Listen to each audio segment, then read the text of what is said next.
का plum pudding model उन models में से एक था जो पूरी दुनिया में एटम्स के स्ट्रक्चर को समझने के लिए सबसे ज्यादा एक्सेप्ट किया गया था। लेकिन साइंटिस्ट द्वारा एटॉमिक स्ट्रक्चर को समझने के लिए किए गए कई एक्सपेरिमेंट्स ने आश्चर्यजनक रूप से अलग अलग रिजल्ट्स दिखाए। वो प्लम पुडिंग मॉडल को कॉन्ट्राडिक्ट करते थे। इस कारण पूरी दुनिया में बहुत से साइंटिस्ट को एटम का स्ट्रक्चर रिकंसिडर करना पड़ा और फिर से पढ़ना पड़ा। सन 1911 के आसपास एक ब्रिटिश फिजिसिस्ट अर्नस्ट रदरफोर्ड ने मशहूर गोल्ड फॉइल एक्सपेरिमेंट किया। उन्होंने ये एटम के स्ट्रक्चर को समझने के लिए किया था। ये एक्सपेरिमेंट रदरफोर्ड के साथ हांस गाइगर और अर्नेस्ट मार्सडेन ने भी किया। ये एक्सपेरिमेंट जो उन्होंने किया वो केमिस्ट्री के क्षेत्र में एक सफलता थी, जिसने उन्हें एटम के स्ट्रक्चर को एक और एक्यूरेट तरीके से समझने में मदद की। कुछ इस तरह से उनके एक्सपेरिमेंट का सेटअप दिखता था। जैसे कि हम यहाँ देख सकते हैं, उन्होंने अल्फा पार्टिकल्स का एक सोर्स यूज किया है जो कि एक लेड के डिब्बे में बंद था, जिसमें एक छोटा सा छेद था। ये इसलिए था कि अल्फा पार्टिकल्स सिर्फ इस छोटे छेद से बाहर आए और एक सीधी लाइन में ट्रैवल करें। लेकिन उन्होंने अल्फा पार्टिकल्स क्यों सिलेक्ट किए? खैर, अल्फा पार्टिकल्स की एनर्जी ज्यादा थी और वो भारी भी थे। तो अगर हम कहें कि एटम एक पॉजिटिवली चार्ज पार्टिकल्स की पुडिंग की तरह है जिसमें इलेक्ट्रॉन्स एम्बेडेड हैं, तो पार्टिकल्स उसके आर पार पास होंगे। ये जायज है क्योंकि भारी पार्टिकल्स एटम के हल्के पुडिंग स्ट्रक्चर से गुजरते हुए इसमें से पास होंगे। ये रदरफोर्ड ने सोचा था। प्रोटॉन्स की तुलना में उनके अधिक मास और एनर्जी के कारण उन्होंने इस एक्सपेरिमेंट के लिए अल्फा पार्टिकल्स चुने थे। अगला, उन्होंने एक बहुत ही पतला गोल्ड फॉइल यूज किया जिस पर अल्फा पार्टिकल्स बॉम्बार्ड होंगे। उन्होंने गोल्ड फॉइल क्यों चुना? खैर, एक बहुत ही पतले गोल्ड फॉइल में लगभग 1000 एटम्स होते हैं। एटम्स जितने कम होंगे एक्सपेरिमेंट उतना ही आसान होगा। अंत में क्या हम इस सर्कुलर बैंड को देख सकते हैं जिसमें यहाँ एक गैप है? ये क्या हो सकता है? खैर, ये एक स्क्रीन है, एक फ्लोरेसेंट स्क्रीन जो हमें रेडिएशन डिटेक्ट करने में मदद करेगी। इसका मतलब स्क्रीन चमकेगी या फ्लोरेसेंट लाइट देगी जब भी अल्फा पार्टिकल्स इसे हिट करेंगे। तो इस तरह से अल्फा पार्टिकल्स के ट्रैक को ट्रेस किया जा सकता है। अब हम तैयार हैं ये जानने के लिए कि एक्सपेरिमेंट काम कैसे करता है। अल्फा पार्टिकल्स बॉक्स में मौजूद एलिमेंट से निकल रहे थे। ये गोल्ड फॉइल को सीधे हिट कर रहे थे। अब यहाँ क्या होना चाहिए? जैसे कि हम जानते हैं कि थॉमसन का मॉडल सुझाता है कि एटम एक पॉजिटिव चार्ज का स्फीयर है जिसके अंदर नेगेटिव इलेक्ट्रॉन्स एम्बेडेड हैं। इसका मतलब कि अल्फा पार्टिकल्स सीधा एटम से पास होते हुए डिटेक्टर को हिट करेंगे। और ऐसा क्यों? क्योंकि अल्फा पार्टिकल्स का मास पॉजिटिव चार्जेस के मास से ज्यादा है। इसका मतलब कि ये सीधे एटम को हिट करके उससे होते हुए आगे बढ़ जाने चाहिए। इस केस में सिर्फ छोटे से डेविएशन की ही उम्मीद होगी। लेकिन क्या उन्होंने ये ऑब्जर्व किया? नहीं, ऐसा नहीं है। वो रिजल्ट्स देखकर हैरान रह गए। उन्हें क्या रिजल्ट्स मिले? उन्होंने देखा कि ज्यादातर तेज बढ़ने वाले अल्फा पार्टिकल्स सीधे फॉइल से पास होते हुए डिटेक्टर को हिट करते हैं, लेकिन कुछ पार्टिकल्स छोटे एंगल से डिफ्लेक्ट हो गए थे। और अंत में वो ये देखकर हैरान रह गए कि कुछ अल्फा पार्टिकल्स रिबाउंड भी हुए। अब ये कैसे पॉसिबल हो सकता है? इन 3 ऑब्जर्वेशंस ने रदरफोर्ड को सोचने पर मजबूर कर दिया कि प्लम पुडिंग मॉडल सही नहीं है। उनके कंक्लूजन्स के आधार पर वो एक नया हाइपोथेसिस आगे लाए जो एटम्स के स्ट्रक्चर को समझाता था। उनके कंक्लूजन्स क्या थे? चलिए, रदरफोर्ड द्वारा उनके कंक्लूजन्स और नए एटॉमिक मॉडल को अगले वीडियो में देखते हैं।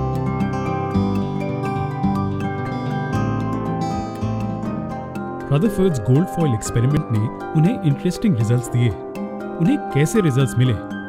चलिए, हम उन्हें आपको फिर से याद दिलाते हैं। उन्होंने देखा कि ज्यादातर fast moving alpha particles foil से सीधे पास होते हुए डिटेक्टर से टकरा गए, लेकिन कुछ पार्टिकल्स छोटे एंगल से डिफ्लेक्ट हो गए थे। और आखिर में वो चौंक गए जब उन्होंने देखा कि कुछ अल्फा पार्टिकल्स रिबाउंड भी हुए। अब ये कैसे पॉसिबल था? इन 3 ऑब्जर्वेशंस ने रदरफोर्ड को सोचने पर मजबूर कर दिया कि प्लम पुडिंग मॉडल पूरी तरह सही नहीं है। चलिए, इन्फरेंसेस को पहले समझने के लिए एक आसान सा एग्जाम्पल लेते हैं। चलिए, मान लेते हैं कि हमारे पास एक कॉटन से बनी हुई बॉल है। बॉल में जो कॉटन है वो बहुत ही कम मात्रा में है और उसके सेंटर में एक बहुत ही छोटा सर्कल या स्फीयर स्थित है।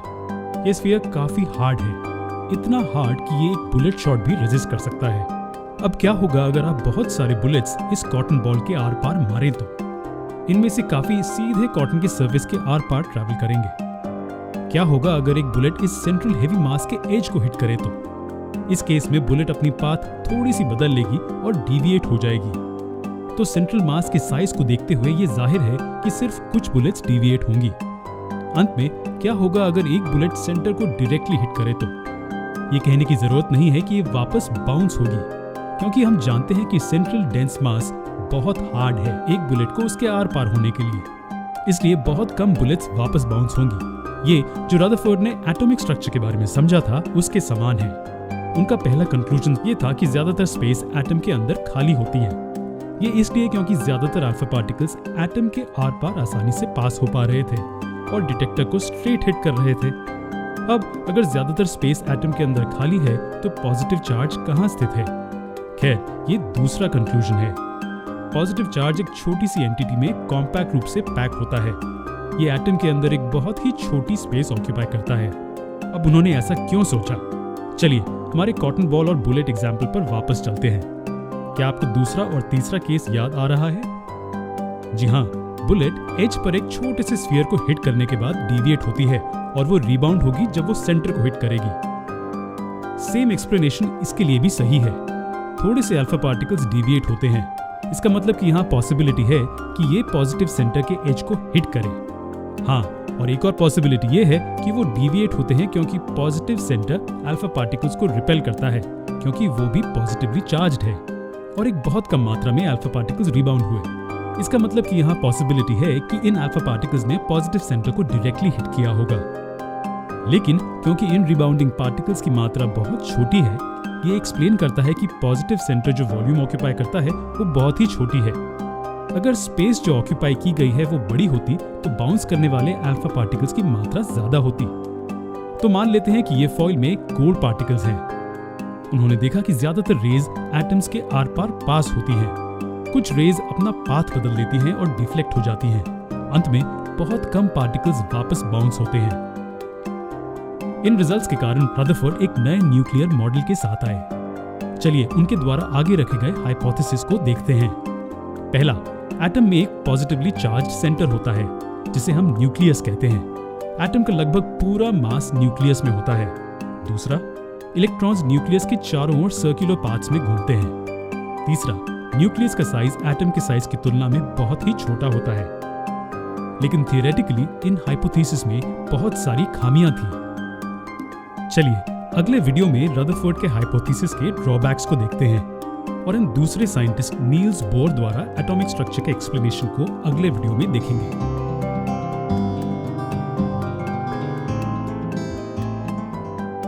एटम्स के स्ट्रक्चर को एक्सप्लेन करने वाला रदरफोर्ड का एटॉमिक मॉडल काफी प्रशंसनीय था, लेकिन वो थियोरेटिकली इतना सही नहीं था।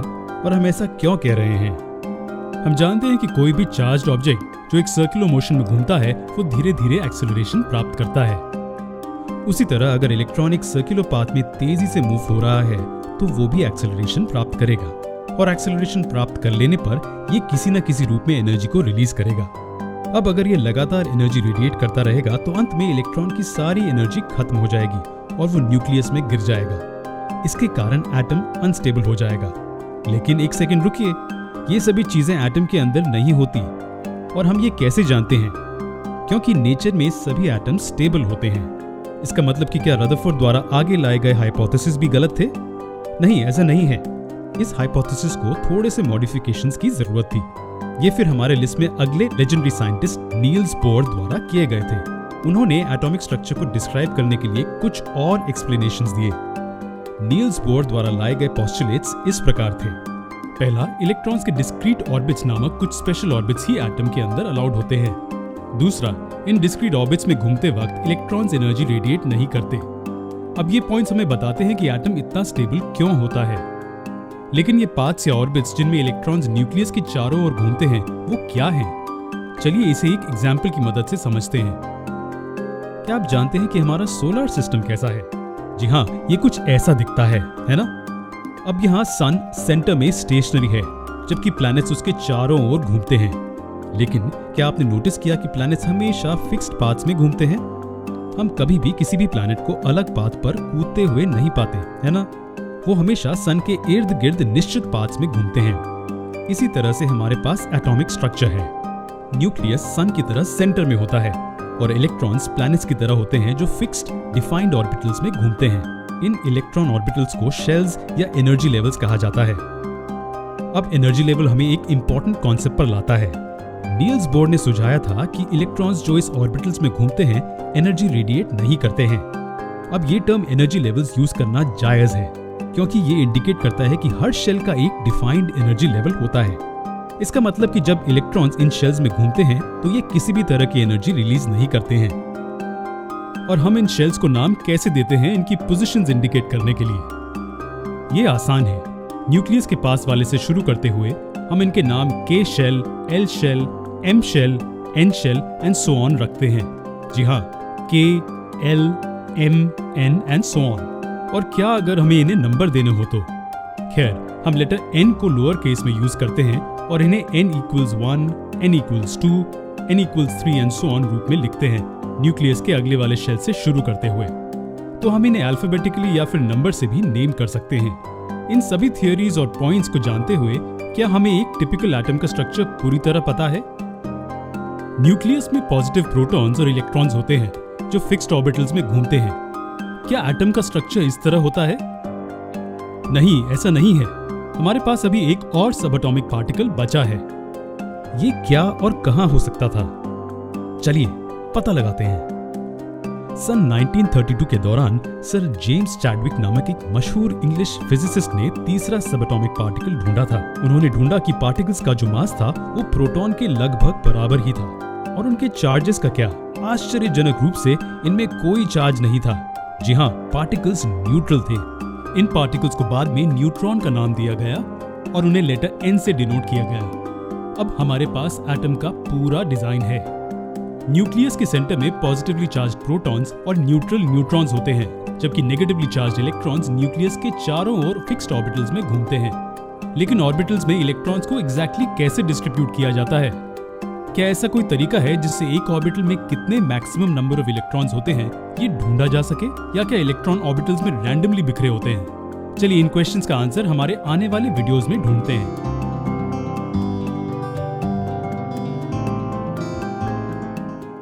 अब हम एटम का टिपिकल स्ट्रक्चर जानते हैं। सेंटर में एक न्यूक्लियस जिसके अंदर प्रोटॉन्स और न्यूट्रॉन्स हैं और उसके इर्द गिर्द इलेक्ट्रॉन्स। एग्जाम्पल के लिए चलिए ऑक्सीजन एटम की स्ट्रक्चर को देखते हैं। क्या ये कुछ ऐसा दिखता है? जी हाँ, लेकिन क्या आप हमें बता सकते हैं कि यहाँ 2 इलेक्ट्रॉन्स पहले शेल में और 6 इलेक्ट्रॉन्स दूसरे शेल में क्यों हैं? हम इन्हें समान रूप से डिवाइड कर सकते हैं और हर एक शेल में 4 इलेक्ट्रॉन्स को डाल सकते हैं, है ना? नहीं, ऐसा मुमकिन नहीं है। इलेक्ट्रॉन्स किसी भी शेल में रैंडमली मौजूद नहीं हो सकते हैं। इलेक्ट्रॉन्स को ऑर्बिटल्स में एलोकेट करने के लिए स्पेसिफिक रूल्स हैं। चलिए रिस्पेक्टिव शेल्स में इलेक्ट्रॉन्स डिस्ट्रीब्यूशन से संबंधित रूल्स को समझते हैं और हमें उस फॉर्मूला को भी समझना है जो बताता है कि कितने इलेक्ट्रॉन्स एक पर्टिकुलर शेल में अलॉट किए जा सकते हैं। रुकिए, क्या हमारे पास फॉर्मूला है हर शेल में मैक्सिमम इलेक्ट्रॉन्स को कैलकुलेट करने के लिए? जी बिल्कुल। ये आसान formula 2 times n to the power 2 हमें मैक्सिमम नंबर ऑफ इलेक्ट्रॉन्स देता है जो एक शेल में अकोमोडेट हो सकते हैं। ये 2 times n to the power 2 है, जहां n शेल नंबर इंडिकेट करता है। चलिए इसे बेहतर समझने के लिए एटम के शेल में इलेक्ट्रॉन्स की मात्रा कैलकुलेट करते हैं। जो पहला शेल हमारे पास है वो K शेल है ना? इसका मतलब कि शेल नंबर 1 है, तो वैल्यूज को सब्स्टिट्यूट करने से हमें 2 times 1 raised to 2 मिलता है, जो कि 2 times 1 होता है। इसलिए पहले शेल में जो कि K शेल है उसमें मैक्सिमम नंबर ऑफ इलेक्ट्रॉन्स 2 है। उसी तरह अगर हम L शेल जो कि शेल नंबर 2 है इसके लिए कैलकुलेट करना चाहेंगे तो हमें 2 times 2 raised to 2 मिलता है, जो कि 2 times 4 8 होता है। तो ये नंबर 8 हमें क्या बताता है? ये हमें बताता है कि ज्यादा से ज्यादा 8 इलेक्ट्रॉन्स मौजूद हो सकते हैं दूसरे शेल में। अब क्या आप बता सकते हैं कि तीसरे शेल में कितने मैक्सिमम इलेक्ट्रॉन्स हो सकते हैं? चलिए ढूंढते हैं। 2 times 3 raised to 2 जो कि 2 into 9 होता है, जो हमें 18 देता है। और N शेल जो कि चौथा शेल है उसमें कितने मैक्सिमम इलेक्ट्रॉन्स हो सकते हैं? जी हाँ, ये 2 times 4 to the power 2 होगा। ये 2 times 16 के बराबर है, जो हमें 32 देता है। तो हम जानते हैं कि एक शेल में कितने मैक्सिमम इलेक्ट्रॉन्स हो सकते हैं। अब इंटरेस्टिंग पार्ट आता है। मान लीजिए हमारे पास एटम है जिसके न्यूक्लियस में 20 प्रोटॉन्स और 20 न्यूट्रॉन्स हैं। हाँ, और जो 20 इलेक्ट्रॉन से घिरा हुआ है। हम इन इलेक्ट्रॉन्स को ऑर्बिटल्स में कैसे अरेंज करेंगे? हम चाहते हैं कि आप इसे ट्राई करें। हम इसका सलूशन अगले वीडियो में देखेंगे।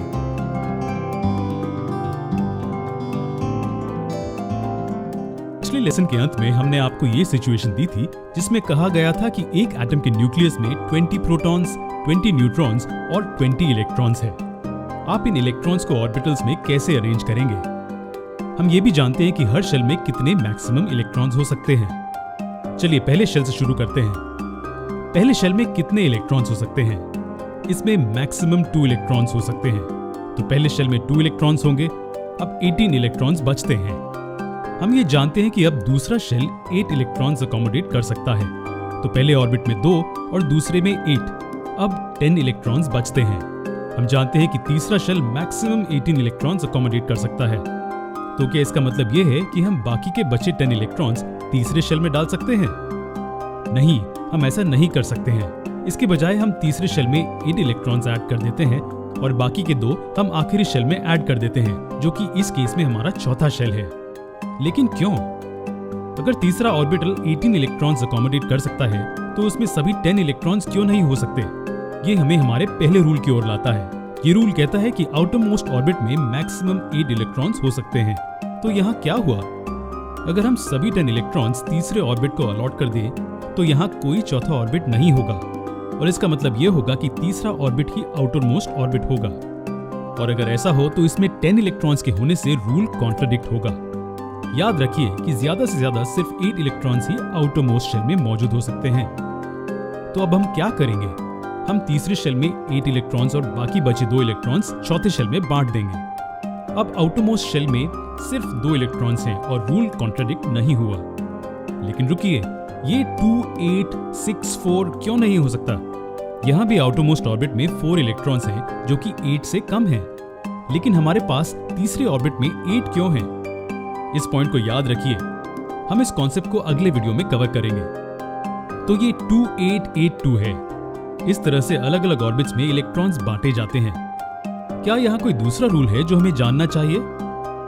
दूसरा इंपॉर्टेंट रूल ये कहता है कि जब तक हम इलेक्ट्रॉन्स को इनर शेल्स में नहीं भर देते तब तक इलेक्ट्रॉन्स नेक्स्ट शेल में नहीं भरे जा सकते। इसका मतलब इलेक्ट्रॉन्स स्टेप वाइज मैनर में भरे जाते हैं। इसका मतलब कि इस एग्जाम्पल में हम पहले इनर मोस्ट शेल में 2 इलेक्ट्रॉन्स भरेंगे, फिर नेक्स्ट शेल में 8 भरेंगे और तभी हम तीसरे शेल की ओर बढ़ सकते हैं उसे 8 इलेक्ट्रॉन से भरने के लिए, और अंत में हम आउटर मोस्ट शेल में 2 इलेक्ट्रॉन्स भरेंगे। और ये एटम कैल्शियम एटम है जिसके न्यूक्लियस में 20 प्रोटॉन्स और 20 न्यूट्रॉन्स हैं और इसके चारों ओर 20 इलेक्ट्रॉन्स हैं। खैर, अब जबकि हम जानते हैं कि एटम कैसा दिखता है, चलिए आगे बढ़ते हैं और एटम से संबंधित और भी इंपॉर्टेंट कॉन्सेप्ट्स के बारे में बात करते हैं। तो हम आपको अगले वीडियो में मिलते हैं।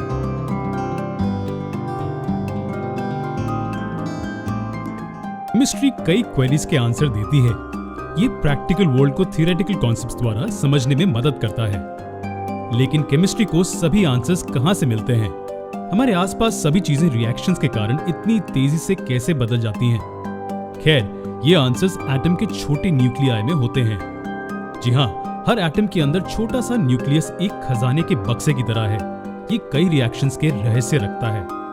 अब जो अगला क्वेश्चन हमारे दिमाग में आता है वो ये है कि एक एक एटम का न्यूक्लियस रिएक्शंस को कैसे डिफाइन करता है जिनमें एटम्स भाग लेते हैं। जी हाँ, ये न्यूक्लियस में प्रेजेंट सब एटॉमिक पार्टिकल्स हैं, प्रोटॉन्स और न्यूट्रॉन्स जो इन्फ्लुएंसिंग फैक्टर्स हैं। जी हाँ, किसी भी एटम के न्यूक्लियस में प्रोटॉन्स एंड न्यूट्रॉन्स की मौजूदगी और उनकी मात्रा बहुत से इंपॉर्टेंट कैरेक्टर्स डिफाइन करती है, जैसे कि atomic number, atomic mass, isotopic forms and so on. एक सेकंड रुकिए, क्या हमें पता है ये क्या है एटॉमिक नंबर? एटॉमिक नंबर से हमारा क्या मतलब है? ये एटॉमिक मास से कैसे अलग है? और आइसोटोप्स एग्जैक्टली क्या है? चलिए पहले एटॉमिक नंबर से शुरुआत करते हैं। एटॉमिक नंबर लेटर Z से डिनोट किया जाता है। जैसे कि नाम सुझाता है, एटॉमिक नंबर वो नंबर है जो एक पर्टिकुलर एटम को दिया जाता है। अब आप सोचिए कि किस बेसिस पर एक एटम को नंबर असाइन किया जाना चाहिए। क्या यह एटम कब खोजा गया था उस बेसिस पर होना चाहिए, या फिर कितनी मात्रा में एलिमेंट नेचर में मौजूद है उस बेसिस पर? कौन से फैक्टर एटम या एलिमेंट्स को नंबर करने के लिए अप्लाई किए जाने चाहिए? एक तरीका है एटम के अंदर न्यूक्लियस में मौजूद नंबर ऑफ प्रोटॉन्स के आधार पर नंबरिंग किए जाए। जी हाँ, ये इसलिए क्योंकि हर एलिमेंट के एटम के न्यूक्लियस में प्रोटॉन्स की मात्रा फिक्स्ड होती है और ये नंबर हर एलिमेंट के लिए अनोखा है, राइट? इससे हमारा क्या मतलब? एग्जाम्पल के लिए कोई भी ऑक्सीजन के एटम के न्यूक्लियस में हमेशा 8 प्रोटॉन्स होते हैं। कोई भी दूसरे एलिमेंट के एटम में 8 प्रोटॉन्स नहीं है। इसका मतलब कि एक एटम के न्यूक्लियस में प्रोटॉन की मात्रा उस एलिमेंट की आइडेंटिटी की तरह होती है। तो क्या हम एटम्स या एलिमेंट्स को उनके एटॉमिक न्यूक्लियस में नंबर ऑफ प्रोटॉन्स के आधार पर नंबर कर सकते हैं? जी हाँ, इसी तरह एटॉमिक नंबर्स डिफाइन होते हैं। सरल शब्दों में एटॉमिक नंबर एटम के न्यूक्लियस में मौजूद नंबर ऑफ प्रोटॉन्स हैं। वैसे हमें एटॉमिक नंबर क्यों चाहिए होता है? एटॉमिक नंबर एलिमेंट के कैरेक्टरिस्टिक्स को डिफाइन करने में मदद करता है। और ऐसा क्यों? इसके बारे में सोचिए। हम जानते हैं कि एक एटम में नंबर ऑफ इलेक्ट्रॉन्स और नंबर ऑफ प्रोटॉन्स बराबर होते हैं। हमें यह भी पता है कि नंबर ऑफ इलेक्ट्रॉन्स वैलेंसी को तय करेगा और इस प्रकार एक एटम की रिएक्टिव कैपेसिटी। तो क्या अब आप चीजों को समझ पा रहे हैं? जी हाँ, एलिमेंट्स के कैरेक्टरिस्टिक्स कुछ प्रॉपर्टीज को इंक्लूड करेंगे और ये प्रॉपर्टीज एटम्स की रिएक्टिविटी पर आधारित होगी, है ना? हम ये भी जानते हैं कि रिएक्टिविटी एटम्स के अंदर मौजूद नंबर ऑफ इलेक्ट्रॉन्स पर निर्भर करती है और number of electrons number of protons के बराबर है। तो इस वजह से एटम के कैरेक्टरिस्टिक्स काफी हद तक एटॉमिक नंबर पर निर्भर हैं। इसी कारण से एटॉमिक नंबर या नंबर ऑफ प्रोटॉन्स हमारे लिए इंपॉर्टेंट है। खैर, हम ये जानते हैं कि एटम्स हर मैटर के फंडामेंटल यूनिट्स हैं। तो क्या आप अनुमान लगा सकते हैं कि एक सिंगल एटम का साइज क्या होगा? और क्या एलिमेंट्स के सभी एटम्स का एटॉमिक साइज सेम होगा? चलिए एटॉमिक साइज के कॉन्सेप्ट को अगले वीडियो में डिटेल में पढ़ते हैं।